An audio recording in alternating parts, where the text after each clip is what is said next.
They say the quietest people harbor the loudest storms. Ethan Caldwell thought he was the king of the world. He had the thriving tech empire, the millions in the bank, and the secret mistress he thought no one knew about. But when he walked through his front door after a night of betrayal, he didn't find a screaming match. He found silence. His wife, Sarah, hadn't just left. She had vanished into thin air, leaving behind a single envelope that would bring his entire world crashing down. This isn't just a story about cheating. It's a masterclass in revenge. You won't believe what Sarah was hiding the whole time. The sun was already high over the skyline of Seattle, cutting through the blinds of the penthouse apartment like a laser. Ethan Caldwell groaned, shielding his eyes as he sat up. The headache was immediate, a sharp, rhythmic thumping behind his temples that tasted like expensive scotch and regret. Beside him, the sheets stirred. Jamie, her blonde hair fanned out over the pillows, murmured something unintelligible and rolled over. Ethan looked at her, and for the first time in 6 months, the sight didn't bring a thrill of illicit excitement. It brought a wave of nausea. He checked his Rolex on the nightstand. 10:30 a.m. "Damn it!" he hissed, scrambling out of bed. He had a board meeting at noon. He was supposed to be at his marital home in Bellevue 2 hours ago to change his suit. "Going so soon?" Jamie purred, propping herself up on one elbow. She didn't look worried. She never looked worried. She was the new VP of marketing at Caldwell Tech, and she knew exactly who held the reins. "I have to go home, Jess. Sarah thinks I was at a conference in Portland. I have to play the part," Ethan muttered, buttoning his shirt with shaking hands. "Sarah," Jamie scoffed, rolling her eyes. "The mouse. When are you going to tell her, Ethan? You promised me by Christmas." "I will, just not today." Ethan grabbed his jacket and practically ran out the door. The drive to Bellevue was a blur of anxiety. He rehearsed his lies in the rearview mirror. The flight was delayed. Traffic was a nightmare. My phone died. The usual script. Sarah never questioned him anyway. She was the perfect, dutiful wife. Quiet, supportive, and frankly, boring. She kept the house clean, hosted the dinner parties, and never asked why he smelled like women's perfume or why he worked late so often. He pulled his Aston Martin into the driveway of the sprawling estate on Oak Creek Drive. It was a beautiful house, a testament to his success, but today it felt imposing. He unlocked the front door. "Sarah, honey, I'm home," he called out, putting on his best, exhausted husband voice.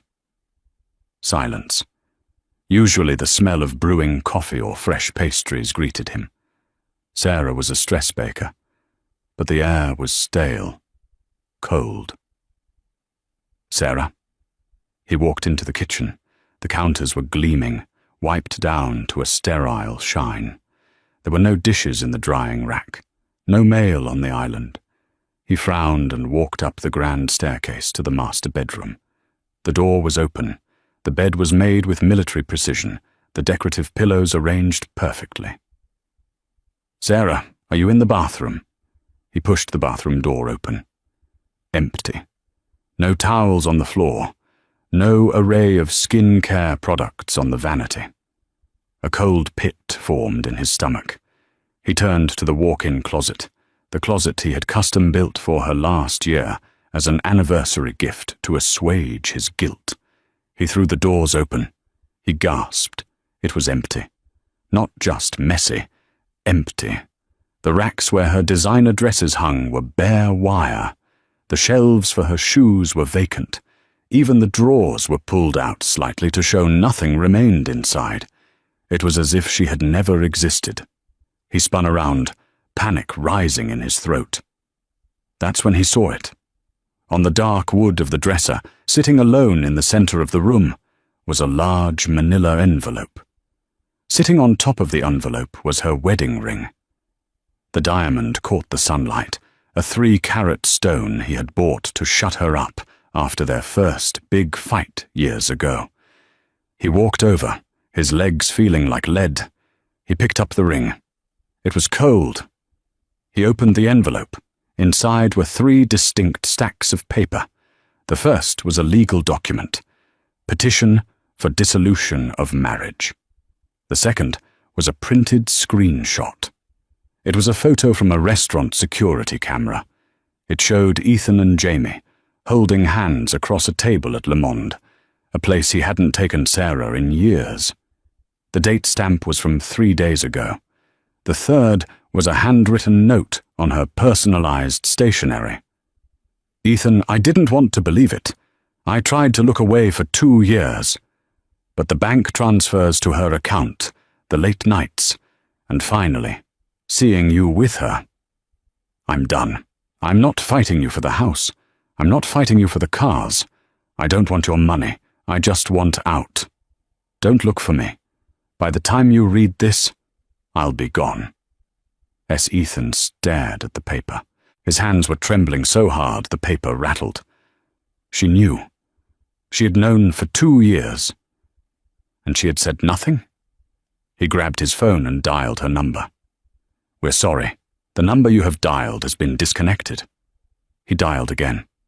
Same result. No, no, no, he muttered. He ran downstairs to the safe in his study. He spun the dial and yanked it open. His passport was there. His cash reserves were there. But the velvet box where Sarah kept her grandmother's emeralds was gone. And the binder, the blue binder where she kept the household ledgers, was missing. He slumped into his leather chair. He should have felt relieved. Jamie wanted him to leave Sarah. Sarah had just made it easy. No alimony, no fight for the house. It was the perfect divorce. So why did he feel like the floor had just dropped out from under him? The next 48 hours were a surreal fog. Ethan stayed in the empty house, jumping at every creak of the floorboards, half expecting Sarah to walk in with groceries and apologize for the prank. She didn't. By Monday morning, he had to go to the office. He dressed in a wrinkled shirt, unable to find the dry cleaning Sarah usually picked up on Fridays. He couldn't find his favorite cufflinks. Sarah organized them by color. He couldn't even find the coffee beans. Apparently, she hid the reserve stash somewhere he didn't know about. He arrived at Caldwell Tech at 9:00 a.m. sharp. The glass-walled office in downtown Seattle usually energized him. Today, it felt like a cage. "Good morning, Mr. Caldwell," his assistant, Brenda, chirped. She looked at him, her smile faltering slightly. Are you all right? You look a bit pale." "I'm fine," Ethan snapped. "Get me Mr. Sterling on the phone, my personal lawyer." "Now." Brenda nodded, eyes wide, and scurried away. Ethan slammed his door shut. He sat at his desk and stared at the family photo frame facing him. It was empty. Sarah had come in over the weekend, presumably using her spare key, and removed the photo of them from the company picnic. She left the frame, though, a hollow glass rectangle staring back at him. The phone buzzed. Mr. Sterling on line 1. Ethan picked up. "Marcus? It's Ethan." "Ethan, good morning. I assume you've received the courier package?" Marcus Sterling's voice was grave. "I found the papers on my dresser. Marcus, what the hell is going on? She says she doesn't want alimony. Is that a trick?" "It's highly unusual," Marcus admitted. "I've reviewed the filing her lawyer sent over this morning. It's airtight. She's waiving spousal support, waiving claim to the business assets, waiving claim to the marital home. She is asking for a clean break, immediate dissolution." Ethan let out a breath he didn't know he was holding. "So, I won?" "Technically, yes. It's the divorce settlement of the century for a man in your position." "But Ethan..." Marcus paused. "Her lawyer is Julius Thorne." Ethan froze. "Julius Thorne? The corporate shark from New York. Sarah doesn't know people like that.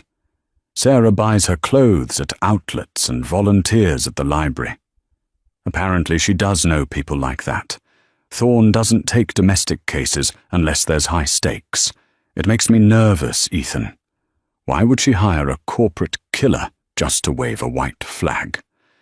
Maybe she just wants to get away from me that badly, Ethan said, a bitter taste in his mouth. Maybe, but sign the papers quickly before she changes her mind. I'll send a messenger. Ethan hung up. He should be celebrating. He could marry Jamie. They could be the power couple of Seattle. There was a knock at the door. Jamie walked in, not waiting for an answer. She was wearing a tight red dress that was borderline inappropriate for the office, but she didn't care. I heard the rumor, she said, closing the door and locking it. A smirk played on her lips. Brenda says you look like you saw a ghost. Did she leave? Ethan looked at her. For the first time, he noticed how sharp her features were. Predatory. She's gone, Jess. Left divorce papers. Waived everything. Jamie's eyes lit up. Everything? The money? The house? Everything. Jamie let out a squeal and rushed over, throwing her arms around his neck. Oh my God, Ethan, this is perfect. We can finally stop hiding. We can renovate the house.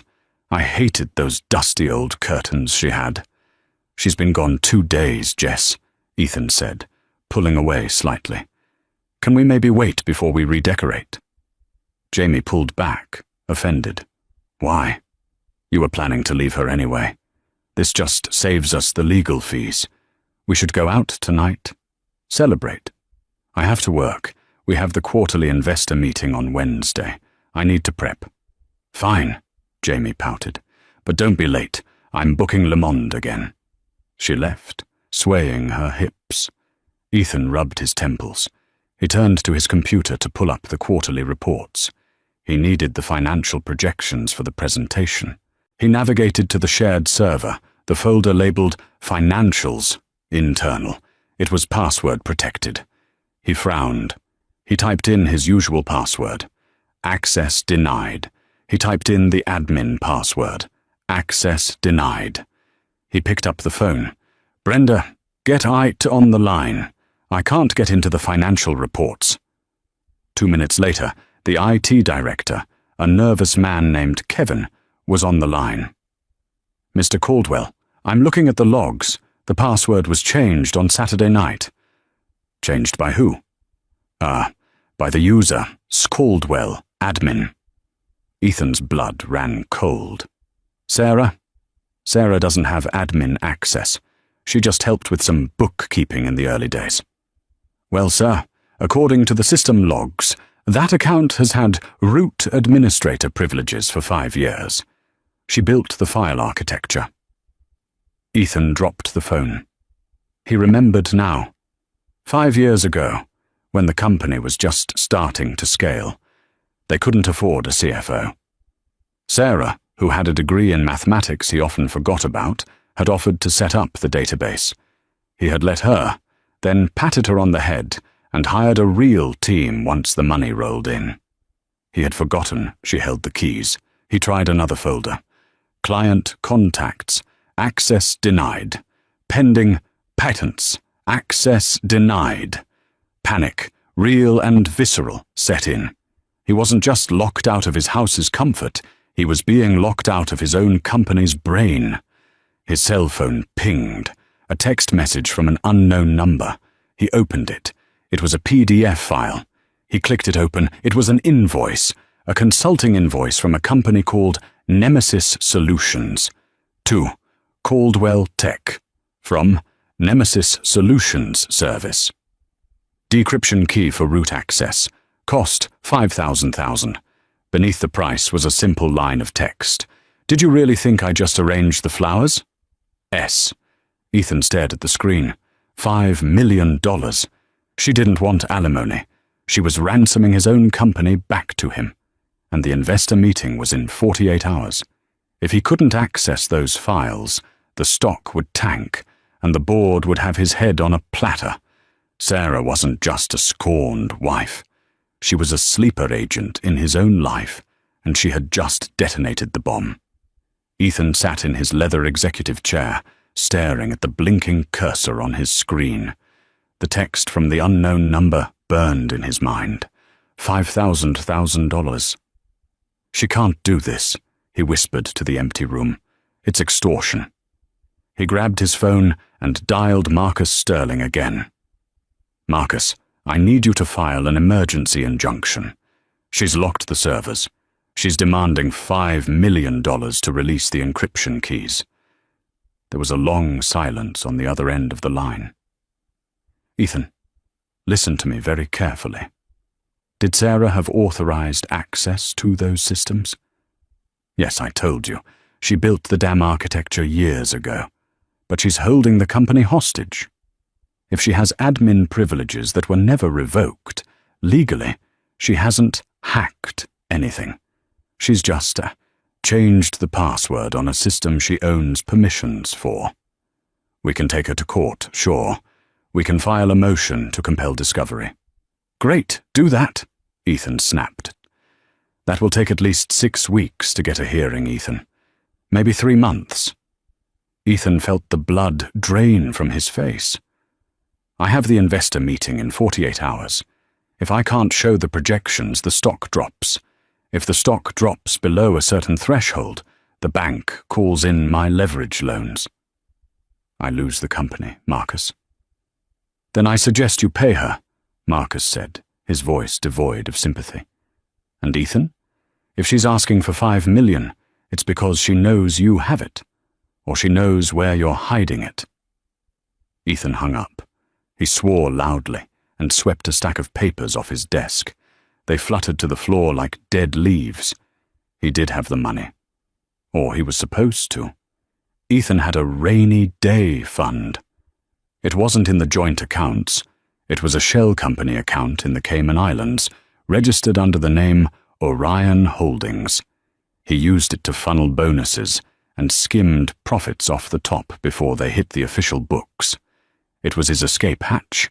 He logged into the offshore banking portal. His fingers flew across the keyboard. Username, eCaldwell01. Password. The screen loaded. Account balance, $14.30. Ethan stared. He blinked, thinking it was a glitch. He refreshed the page. $14.32. Below the balance was a transaction history. A single transfer made 3 days ago. Transfer to SJC. Trust. Amount, $5,250,000. Authorization, physical key fob, Nara 2. Ethan slumped back, gasping for air. Key fob number 2. He kept that fob in the false bottom of his golf bag. Sarah didn't golf. She hated golf. How did she find it? "She cleaned me out," he muttered. "She stole my money to ransom my own company back to me." The door to his office burst open. Jamie strode in, carrying several shopping bags from Nordstrom. "Ethan, why is your card declined?" she demanded, throwing a platinum credit card onto his desk. "I was trying to buy that vintage wine for tonight, and the cashier looked at me like I was a pauper. It was humiliating." Ethan looked at the card, then at Jamie. The contrast between her petty grievance and his imploding life was too much. "The accounts are frozen, Jamie," he said, his voice low and dangerous. "Frozen? Why? Did the bank make a mistake?" She sat on the edge of his desk, crossing her legs. "Fix it, Ethan. We have reservations." "Sarah took it," he said. "She took the liquidity. She took the offshore money. She locked the servers." Jamie frowned, her perfectly sculpted eyebrows knitting together. "Wait. You said she left nothing. You said she waived alimony. How can she take the money if she waived her rights?" "Because she's smarter than I thought," Ethan roared, slamming his fist on the desk. Jamie jumped, dropping her purse. "She didn't ask for the money legally because she already stole it. And now she wants $5 million more from the company accounts to let me keep my job." Jamie's face changed. The seductress vanished, replaced by a cold calculator. So, you're broke? Not broke, just illiquid. I have assets. The house, the cars, the boat. The house she waived claim to, Jamie asked sharply. Can we sell it? Not in 2 days. I need cash now. Ethan stood up, pacing. I have to liquidate the toys, the Aston Martin, the yacht docked at the marina. I can get a bridge loan from a private lender if I put them up as collateral. You're selling the Aston, Jamie whined. But I love that car. You promised we'd drive it to Napa next month. Ethan stopped pacing and looked at her. Really looked at her. Jamie, I am fighting for my life here. If I don't get $5 million into a crypto wallet by tomorrow night, Caldwell Tech is finished. If the company goes under, there is no Napa, there is no penthouse. There is you and me, living in a rental apartment, dodging subpoenas. Jamie recoiled as if he'd slapped her. I didn't sign up for poverty, Ethan. You told me you were a king. Kings get overthrown, he snarled. Now get out! I have to make calls. Jamie grabbed her shopping bags. She didn't offer to help. She didn't ask if he was okay. She just looked at him, with a mix of pity and disgust, turned on her heel, and left. Ethan didn't watch her go.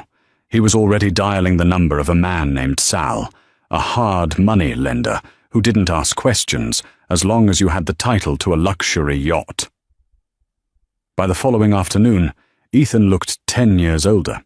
He hadn't slept. He had spent the last 24 hours frantically selling off his life. He sold the Aston Martin for 30% under market value to a collector who paid cash. He signed over the title of his 60-foot yacht, the Seawolf, to Sal for an emergency loan at an extortionate interest rate. He even liquidated his watch collection. He had managed to scrape together $4.8 million. He was short. He needed to buy time, or he needed to negotiate. He found the address for Julius Thorne's law firm. It wasn't in the shiny glass towers of downtown where Caldwell Tech was. It was in Pioneer Square, in an old, restored brick building that screamed old money and quiet power. Ethan straightened his tie in the reflection of the brass plaque. Thorne and Associates. Private Client Services. He marched inside. The receptionist, a man in his 50s with impeccable posture, didn't ask for his name. Mr. Caldwell, Mr. Thorne is expecting you in the library. Ethan walked through the heavy oak doors. The office was dimly lit, smelling of leather and mahogany. Walls were lined with books that looked like they hadn't been touched in a century. Julius Thorne sat behind a massive desk. He was a man of indeterminate age, maybe 50, maybe 60. He wore a charcoal suit that cost more than Ethan's first car. He didn't stand up. Mr. Caldwell, Thorne said. His voice was smooth, like gravel wrapped in velvet. Please, sit. I don't want to sit, Ethan said, remaining standing to assert dominance. It didn't work. Thorne just looked at him with mild amusement. Where is she? Where is Sarah? My client is currently unavailable. She is enjoying a much-deserved vacation in a location that doesn't have an extradition treaty with the United States. Not that she needs one. She stole $5 million from my private accounts, Ethan accused, and she's blackmailing me for 5 more. Thorne sighed and opened a leather folder on his desk. Mr. Caldwell, let's be precise with our language. The $5 million you referred to was in an account named Orion Holdings, an account that, legally speaking, does not belong to you.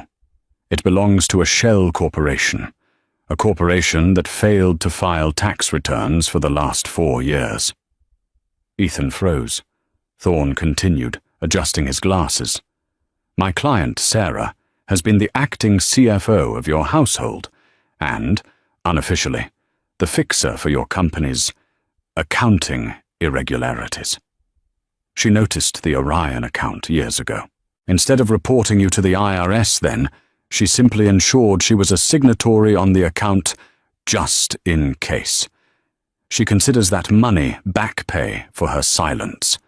"She was my wife," Ethan shouted. "She was supposed to be on my side." "She was on your side," Thorne said, his eyes hardening, "until you brought Miss Jamie Miller into the picture. Sarah tolerated the late nights. She tolerated the neglect. But when you started using company funds she worked hard to wash for you, to buy Miss Miller jewelry, that was an insult to her professional pride." Ethan felt sick. Sarah knew about the laundering. She knew everything. "I have $4.8 million, Ethan said, his voice breaking. "That's everything I have. I sold the car. I mortgaged the boat. Tell her to take it and unlock the server." Thorne tapped a pen against the desk. "The price is $5 million, Mr. Caldwell. My client is very specific about numbers. She is a mathematician, after all. I don't have the other $200,000. I can't get it by tomorrow." Thorne leaned back. "That is unfortunate, because if the money isn't in the escrow account by midnight, the encryption key is deleted, and a secondary protocol initiates." "Secondary protocol?" "Yes. If the ransom is not paid, an automated email is sent to the Securities and Exchange Commission, as well as the IRS Criminal Investigation Division. Attached to that email will be the full ledger of Orion Holdings, linking it directly to you." Ethan gripped the back of the chair in front of him. "She's trying to destroy me." "No, Mr. Caldwell. Destruction would be sending that email immediately. This is a business transaction. You purchased a life of luxury and adultery. Now the bill has come due." Thorne paused, then slid a piece of paper across the desk. "However," Thorne said softly, "there is an alternative option to cover the remaining $200,000 deficit." Ethan snatched the paper. It was a property transfer deed. Property 142 Oak Creek Drive, Bellevue, WA. Grantee, the Sarah J. Caldwell Foundation for Women. "The house," Ethan whispered. "Correct," Thorne said. "She waived her claim to the house in the divorce papers, yes. But if you want to save your company and stay out of prison, you will voluntarily donate the marital home to her charitable trust. She intends to turn it into a shelter for displaced women." Ethan stared at the paper. The house was his pride, his status symbol. Jamie was already planning the renovations. "If I sign this," Ethan said, gritting his teeth, "I'm homeless." "You have an apartment in the city, do you not?" "No, it's a corporate lease. If the board fires me, I lose that too." "High stakes," Thorne smiled thinly. "It's 4 p.m., Mr. Caldwell. Banks close soon. Sign the deed and wire the $4.8 million and you get your company back. Refuse, and you get a federal indictment." Ethan looked at the Mont Blanc pen sitting on the desk. He thought of Jamie, waiting for him at a hotel because she refused to stay in the dusty house. He thought of the board meeting tomorrow. He picked up the pen. He signed the house away. "Wise choice," Thorne said, taking the paper back instantly. "The server access will be restored the moment the wire hits our account." Ethan stumbled out of the office into the grey Seattle drizzle. He had saved his company. He had avoided jail. But he was walking back to a life that was rapidly shrinking. He pulled out his phone to call Jamie, to tell her they needed to find a hotel for the foreseeable future. He saw a notification from his bank app. Alert. Joint checking account overdrawn. He frowned. He had emptied the joint account days ago. It should be at zero. He opened the app. There was a charge from Le Monde Restaurant. $800 from an hour ago. And a charge at Tiffany & Co. $12,000. Declined. Jamie. She still had the secondary card he forgot to cancel. She was out spending money he didn't have, while he was selling his soul to a lawyer. He dialed her number. "Hey, baby," she answered. Background noise of clinking glasses. "Did you fix it?" "Where are you?" Ethan asked, his voice dead. "I'm at Le Monde having a drink with some friends. I was so stressed I needed to unwind. Did you get the money?" "I sold the house, Jamie." Silence. "What?" "I sold the house to pay the ransom. We have nowhere to live. I need you to check us into a Motel 6 because I don't have the credit for the Four Seasons anymore." You sold the mansion?" Her voice rose an octave. "Are you joking?" "I wish I was. I'm coming to pick you up. We need to talk." "Don't bother," Jamie said coldly. "Excuse me?" "Ethan, if you don't have the house, and you don't have the money, and you're under investigation by your own ex-wife, you're a liability. I'm the VP of marketing. I can't be seen with a failure." "I made you VP of marketing!" Ethan screamed, passers-by staring at him. "And I'm thankful for the resume boost, but I think we should take a break. I'm going to stay with a friend." The line went dead. Ethan stood in the rain, water dripping off his nose. He had sacrificed everything to keep the company, thinking he was saving his future with Jamie. Now he had the company, but he had no home, no money, no wife, and no mistress.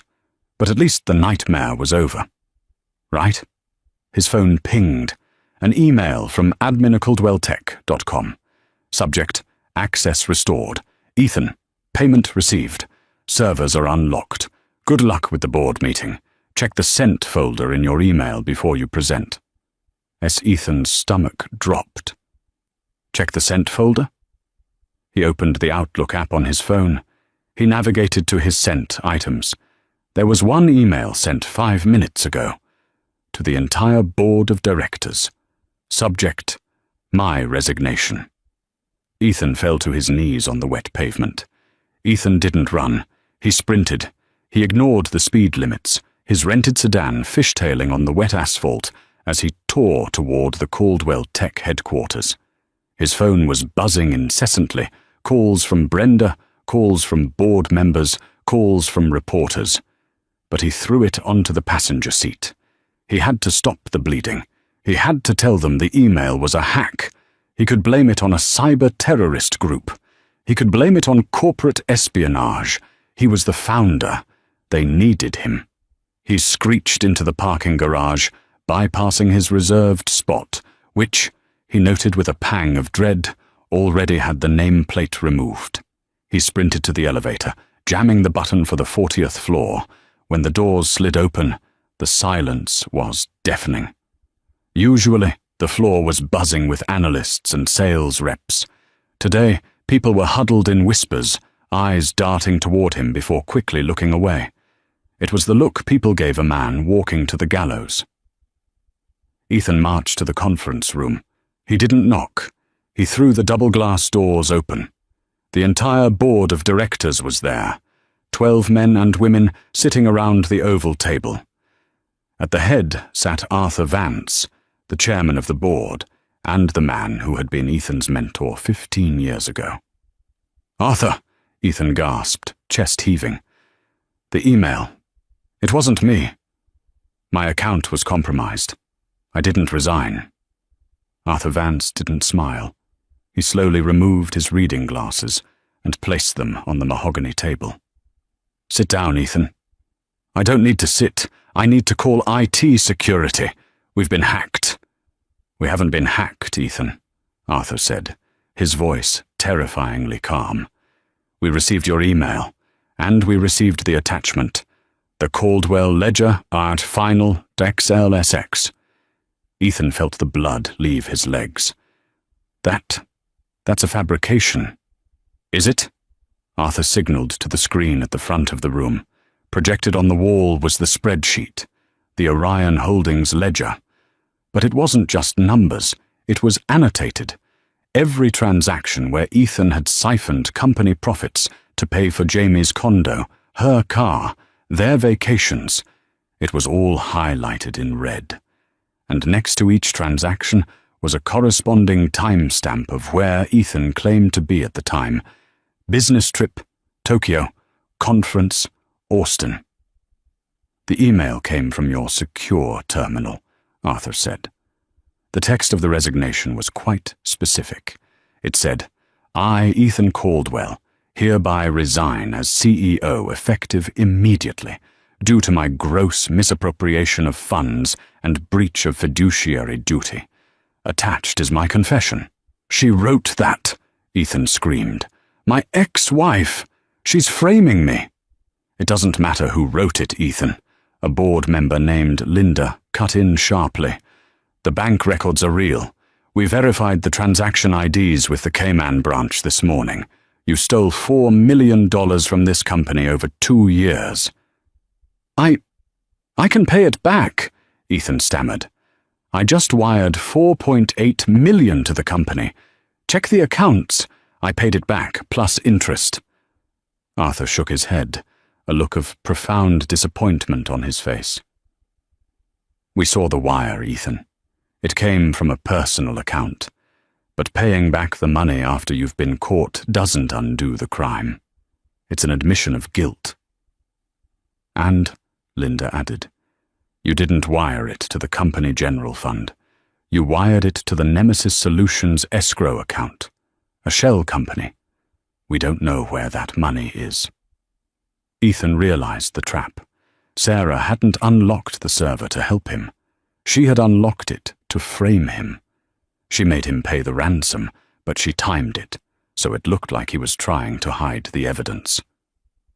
The SEC has already been notified, Arthur said, standing up.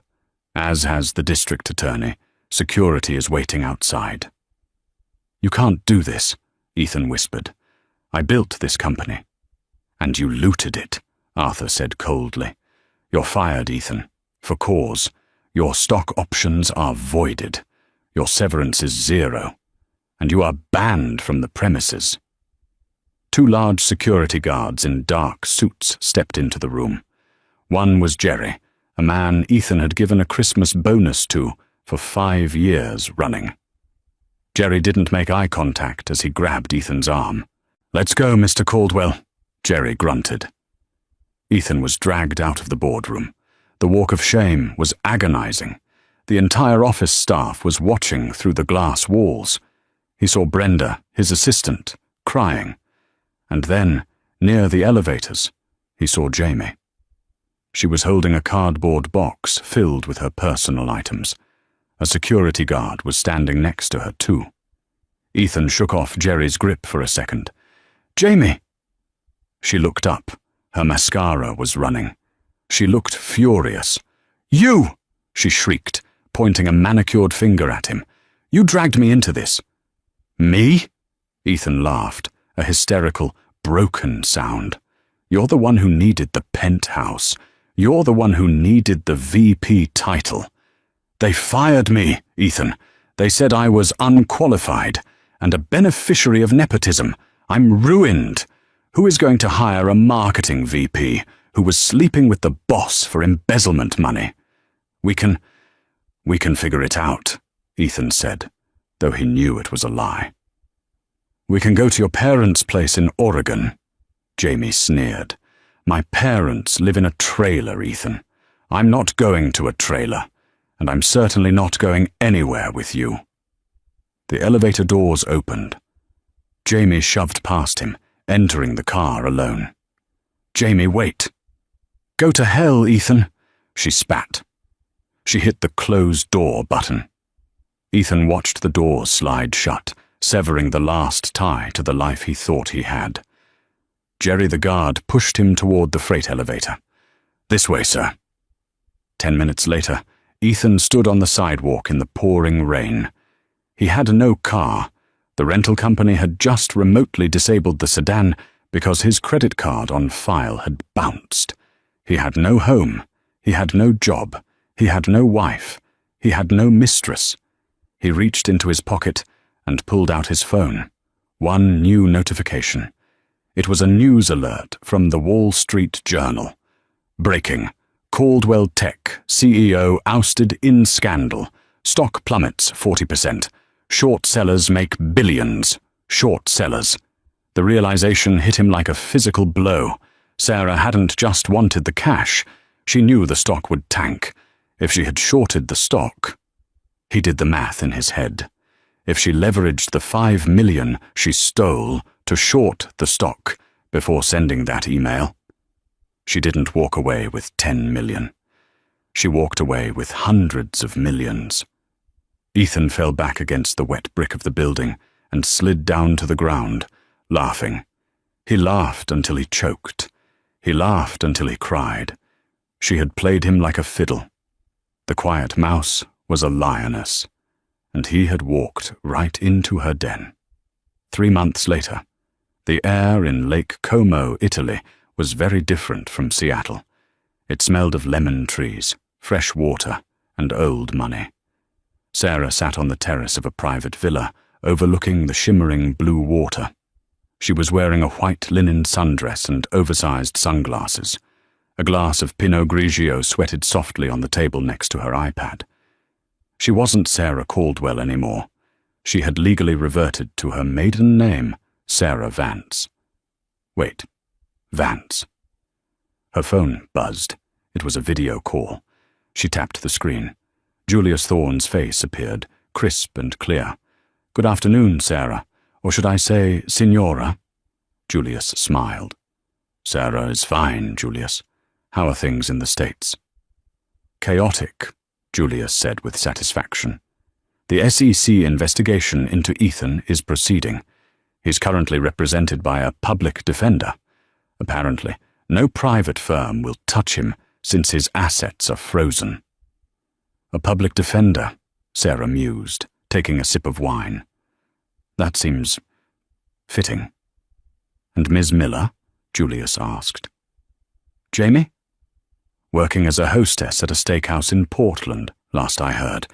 She tried to sell her story to a tabloid, but without proof, which we deleted from the servers, they wouldn't pay her asking price."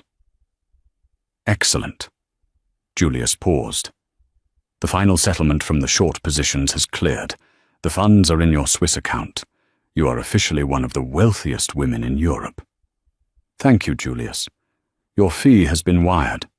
Double as promised." "You're generous. One question, Sarah. Just for my own curiosity." "Go ahead. The chairman of the board, Arthur Vance. Any relation?"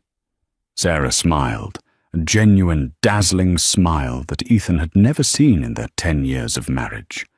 "He's my uncle," Sarah said softly. "He never liked Ethan. When I told Uncle Arthur 2 years ago what Ethan was doing to me and to the company, Arthur wanted to fire him then. But I told him to wait. I told him I needed time to build the trap. Arthur agreed to play along.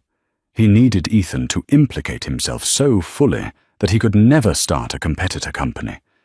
Julius chuckled. "So the board meeting, the shock, it was all theatre?"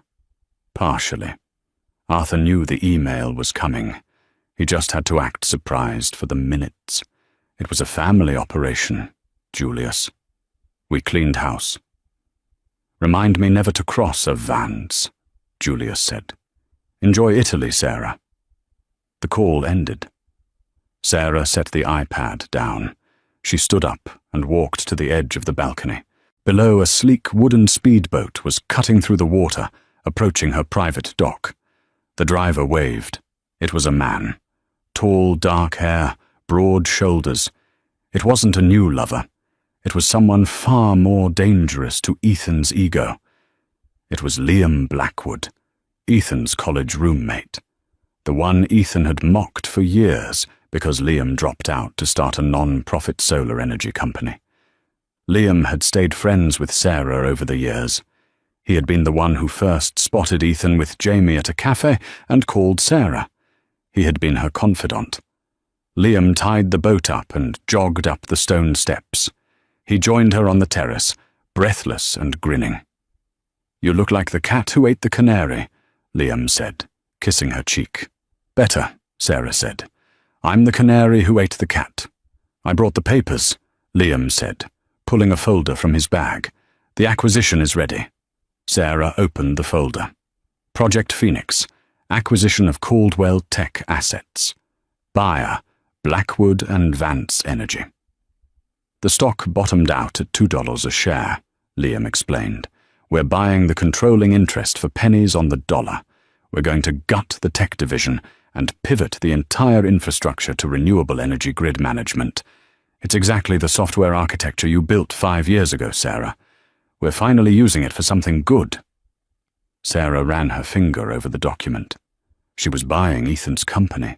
She was going to erase his name from the building, erase his legacy, and turn his monument of greed into something that actually helped the world. "And the name?" Sarah asked. "We're renaming the building next week," Liam said. "The Sarah J. Vance Center for Innovation." Sarah laughed. It was a light, free sound. "Perfect," she said. "Where do I sign?" She signed the document with a flourish. "So," Liam said, pouring himself a glass of wine, "Ethan is ruining in Seattle. You own his company. You have his money. Is it over? Is the revenge complete?" Sarah looked out at the water. She thought about the 10 years she spent cooking, cleaning, and supporting a man who called her boring. She thought about the way he looked at Jamie, like she was a prize, and Sarah was an appliance. "Not quite," Sarah said, her eyes narrowing slightly. "There's one loose end." "Oh?" "The house," Sarah said. "The mansion in Bellevue. The one I turned into a women's shelter." "What about it?" "I heard the shelter needs a janitor," Sarah said, a wicked glint in her eye. "And since it's a charitable organization, they get tax credits for hiring people with troubled legal histories." Liam's jaw dropped. "You wouldn't?" "I already spoke to the director," Sarah said calmly. "They sent the job offer to Ethan's public defender this morning. It's part of a work release program if he wants to avoid jail time for the embezzlement. He can scrub the toilets in the house he used to own, cleaning up after the women he used to look down on." Liam stared at her for a moment, then burst out laughing. He raised his glass. "To Sarah Vance," he said, "the most terrifying woman I know." "To cleaning up," Sarah replied, clinking her glass against his. 6 months later, the rain in Seattle felt colder than Ethan remembered. Or maybe it was just that he no longer had a cashmere coat to protect him from it. Ethan Caldwell pushed the heavy industrial mop bucket across the marble floor of the grand foyer. The wheels squeaked, a sharp, irritating sound that echoed off the high ceilings. He winced, his back spasming. He wasn't used to physical labor. His hands, once manicured and soft, were now chapped and smelling permanently of bleach and ammonia. He looked up at the chandelier hanging above him. He remembered buying that chandelier in Paris. He remembered standing right here, a glass of champagne in hand, toasting to his first million. Now, he was scrubbing mud off the tiles because it was a rainy Tuesday and the residents were tracking dirt in. The house on Oak Creek Drive was no longer the Caldwell estate. A bronze plaque by the door read, "The Sarah J. Vance Sanctuary." It was a shelter for women escaping financial abuse and domestic turmoil. It was fully funded, efficiently run, and always full. And Ethan was the head of sanitation. It was part of his plea deal. The district attorney, pressured by the mountain of evidence Sarah had provided, offered him a choice: 5 years in a federal penitentiary for embezzlement and fraud, or 2 years of community service and probation, specifically assigned to the non-profit that now owned his former assets. He had chosen freedom. But as he wrung out the grey, dirty water from the mop, he wondered if prison might have been more dignified. "Hey, you missed a spot over there." Ethan stiffened. He turned to see Mrs. Higgins, the shelter director. She was a stern woman in her 60s who knew exactly who Ethan was and took immense pleasure in ordering him around. "I'm getting to it, Mrs. Higgins," Ethan mumbled, keeping his head down. "Speak up, Caldwell, and don't look at me like that. You're lucky to have a job. Most felons don't get hired back into their own homes. She marched off, her heels clicking on the floor he had just polished. Ethan grit his teeth and pushed the mop. "Just 2 years," he told himself. "I can survive 2 years. Then I'll move to somewhere. Idaho. Start over." The front doors opened. A gust of wind blew in, followed by a silence that fell over the busy lobby. Ethan didn't look up at first. He was focused on a stubborn scuff mark. But then he noticed the receptionist standing up straighter. He noticed Mrs. Higgins rushing from her office with a smile he'd never seen before. "Miss Vance, what a wonderful surprise!" Ethan froze. His grip on the mop handle tightened until his knuckles turned white. He slowly looked up. Sarah stood in the doorway. She looked radiant. She was wearing a tailored navy suit that screamed power, her hair cut in a chic, sharp bob. She didn't look like the mousy housewife he remembered. She looked like a CEO. She looked like a queen surveying her kingdom. She was flanked by 2 people. One was Liam Blackwood, looking handsome and protective. The other was a photographer, snapping photos of the facility. "Hello, Mrs. Higgins," Sarah said, her voice carrying effortlessly through the space. "I just wanted to stop by and see the new intake wing. We're approving the budget for the expansion next week." Of course. Right this way," Mrs. Higgins fawned. They began to walk across the lobby. They were walking straight toward him. Ethan's heart hammered against his ribs. Panic flared. Should he run? Should he hide in the supply closet? No. He was Ethan Caldwell. He wouldn't hide in his own house. He straightened up, leaning on the mop, waiting for her to notice him, waiting for the anger, the gloating, the mockery. He prepared a speech in his head, something biting, something that showed he wasn't broken. Sarah walked closer. She was talking to Liam, pointing at the architectural details of the staircase. She passed right by him. She didn't stop. She didn't sneer. She didn't even blink. It was as if he was a piece of furniture. A ghost. "Sarah," Ethan croaked. His voice was rusty. She stopped. She turned slowly, her eyes scanning the room until they landed on him. There was no spark of recognition at first, just a polite, distant curiosity. "Excuse me?" she said. "It's me," Ethan said, taking a step forward. Mrs. Higgins stepped in front of him, blocking his path. "Back to work, Caldwell," Mrs. Higgins barked. "It's okay, Mrs. Higgins," Sarah said, raising a hand. She looked at Ethan. She really looked at him. She took in the grey jumpsuit, the messy hair, the mop in his hand. "Hello, Ethan," she said. Her tone was the same one she used for the receptionist. Polite, indifferent. "You did this," Ethan said, his voice trembling. "You planned all of this. The divorce, the audit, the short selling. You destroyed me." Sarah tilted her head slightly. "I didn't destroy you, Ethan. I just removed the safety net you didn't know I was holding. You destroyed yourself. I just profited from the debris." "I built this house," he shouted, gesturing around. "I bought those curtains. I paid for this floor." "And now you're cleaning it," Sarah said simply. "It seems poetic, don't you think? You treated me like a servant for 10 years. You treated this home like a hotel. Now, you can finally learn the value of maintenance." "I have nothing," Ethan whispered. "Jamie left me. My friends left me.